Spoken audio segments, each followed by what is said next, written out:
mental health for entrepreneurs. Now, I'm not going to go through the statistics because it's all Googleable. You can see everything online. We know all of those things. But today we're going to talk about my journey as an entrepreneur, what I went through and what you are possibly going through, or perhaps you could use some of these things to avoid what I've gone through so that you can learn from my mistakes instead of having to make them yourself. To give you some context, I'm from Cape Town, I'm from the Cape Flats, I'm a husband, I'm a father, I'm a Christian. So all of these things, they're only from my perspective. Now, you might have those same demographics that I have, but the struggle that you might experience, you might handle completely different to the way I've handled it. Or in some cases, you might see certain similarities from my journey and your journey.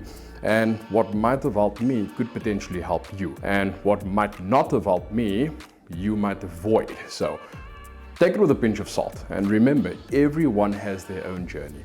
And no two journeys are identical. And no two solutions are identical. So I'm here today with a bit of a whiteboard because I'm a bit of an illustrative person. So I feel that the best way to communicate and get the message across is to illustrate and draw some of those things. It's easy to make certain decisions when it comes to business because as a business owner, you are tasked with making thousands of different decisions on a daily basis. From what you need to wear in the morning to what you're going to have for breakfast, if you're going to have breakfast, and at the end of the day, you have what is called decisional fatigue. But before we get to that part of it there, the important thing to ask yourself is, are you going through a forest or are you going in a hole? What I mean by that is if you are going through a forest and dark times come and difficulty comes, you kind of have a level of peace because you know that this is part of that journey when you're going through. And the only way out is through. You don't have to turn back because if you turn back, all of that investment that you've made into this journey goes to waste.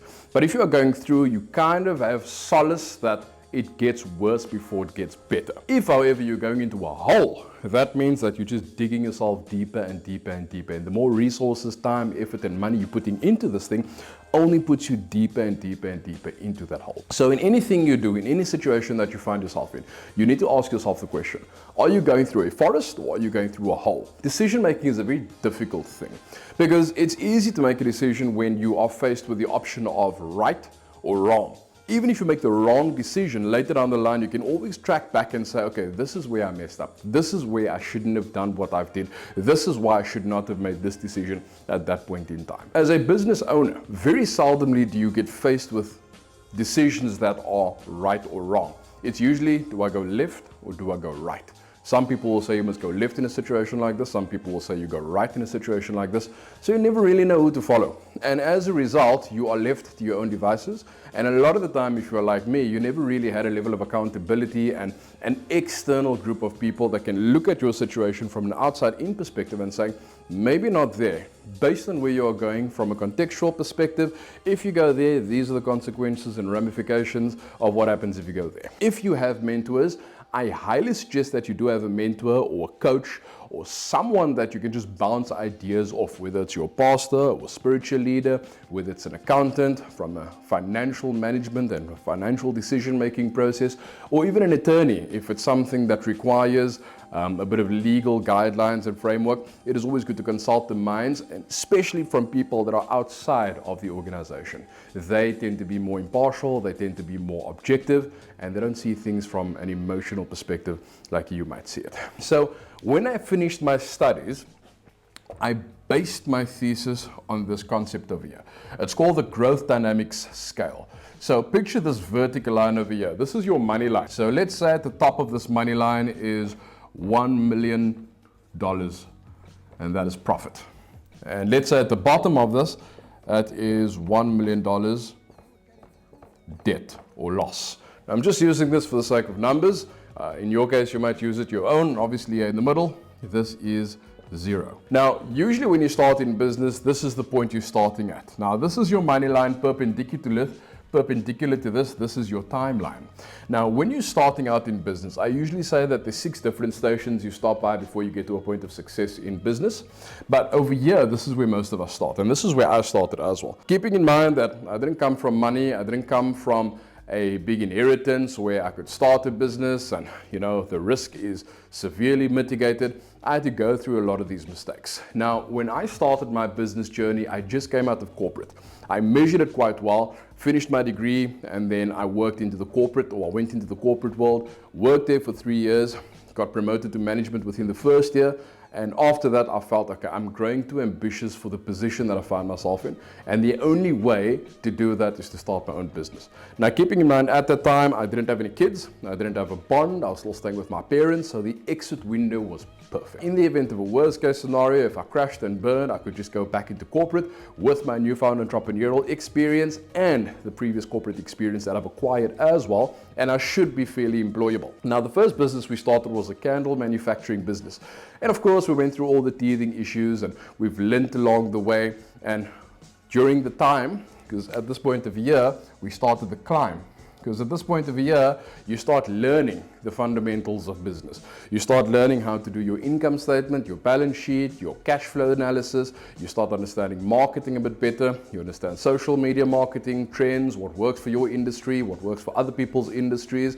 You start understanding sales. You start building confidence. You develop yourself. And these are where all the functional skills are learned. And as you climb that journey, things start getting good.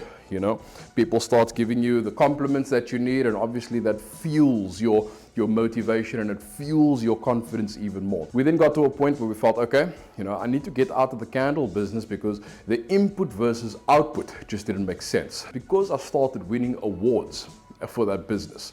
You know, there were so many people that started coming to me asking, Lester, how do I do my finances? How do I do this? How do I do marketing? How do I increase my sales? And for some reason, I just had the answer. And even when I came back and I looked at the advice that I gave people, I realized that that was sound advice. And in that state of flow, that is where that ideas and those solutions just started coming about. And at that point over there, we decided, okay, let me go into consulting. I then finished my honors in consulting and I became a full-blown consultant. At this point, we started winning more awards. I was hosting the business show on 2 different radio stations, and I subconsciously became this poster child for the small business on the Cape Flats. There were so many people that were looking at me and asking, okay, Lester, how do you help me with this business? And we built a brand, we built a business from that. And it helped me climb even further up. And at this point of the year, we started getting to a point where everything we were touching is turning into gold. We're becoming invincible, you know. People are constantly complimenting us. I ran into an old school friend a couple of years ago, and he asked me, Lester, you're so busy, eh? Congratulations. And I'm like, what are you congratulating me for? And I was genuinely confused because at that point there were so many things that were just working out. I'm not sure if he was congratulating me on this business or that business or this property. And the problem is I was putting everything out there on social media for everybody to see. Now, I'm not sure if that formed part of my imposter syndrome, because that is something we'll get to later in this video or the next video, depending on time. And I felt that I needed to prove, because I was a certain color, because I was a certain age, because I have a certain background, I felt that I needed to prove to everyone that I can do it, I have what it takes. Even though I came first in the school in business economics and economics, my parents didn't have to pay for my studies to finish my degree, there was still that level of inferiority in the background that kind of stalked me, that always told me, you're not good enough, you don't deserve to be here. Even though you were climbing, even though, you know, we were fine dining in the finest establishments. At this point, we were driving 2 Porsches and I had multiple properties, multiple companies. And eventually, you get to a point where you feel like you're unstoppable, you are untouchable, you have the magic formula in business.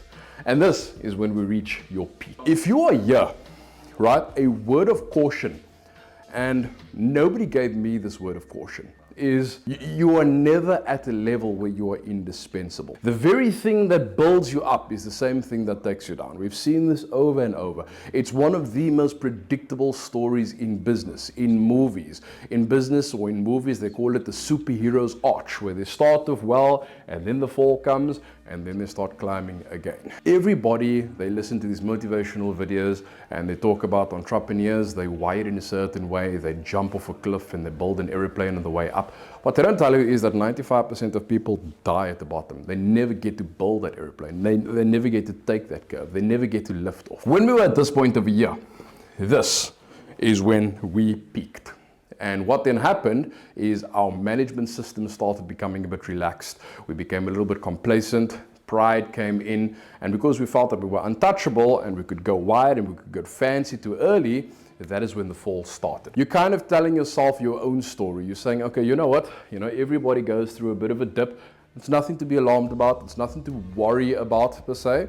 But the writing was on the wall, and I think at that point of there, my optimism, because I think I possibly suffer from an overdose or overwhelming load of optimism. That is something entrepreneurs definitely have. If you don't have a level of optimism, you're constantly going to default to all the pessimism and negativity and even realities that are out there. Someone once told me, if you knew exactly what you're going to go through as an entrepreneur, you'd never start the journey in the first place. So optimism is something that is needed to fuel the journey, especially when the hard times come. And hard times are coming. So if you are here just before the fall and you don't know when that fall is going to be, it could be today, it could be next year, it could be in 5 years from now. And if you're going through it now, count yourself lucky, because if you're young enough to recover or to kind of get to a place of maintenance and your family doesn't suffer as a result, it's not that bad. I've seen someone and they were in their late 60s already, and then their fall came and their whole family fell apart as a result of that because they didn't put the necessary things in place.